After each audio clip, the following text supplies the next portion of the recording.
இலங்கைக்கு இந்தியா வழங்கும் தொடர்ச்சியான ஆதரவு, கல்வி மற்றும் திறன் மேம்பாட்டில் இரு நாடுகளுக்கிடையேயான ஒத்துழைப்பை வலுப்படுத்துவது தொடர்பில் இதன்போது கலந்துரையாடப்பட்டதாக இந்திய வெளிவிவகார அமைச்சர் கலாநிதி சுப்பிரமணியம் ஜெய்சங்கர் தனது எக்ஸ் தளத்தில் பதிவிட்டுள்ளார்.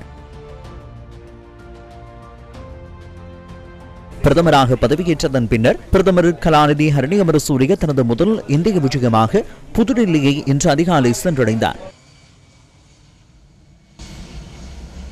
இந்த விஜயத்தில் இரு நாடுகளுக்கும் இடையிலான உறவை மேலும் ஸ்திரப்படுத்துவதை நோக்கமாக கொண்ட உயர்மட்ட இருதரப்பு பேச்சுவார்த்தைகளை இந்திய பிரதமர் நரேந்திர மோடி உள்ளிட்ட மேலும் பல சிரேஷ்ட இந்திய அரசியல் தலைவர்களுடன் பிரதமர் மேற்கொள்ள உள்ளார். பிரதமர் 2025 NDTV சர்வதேச மாநாட்டில் பங்கேற்க உள்ளதுடன் விசேட உரையையும் ஆற்றவுள்ளார்.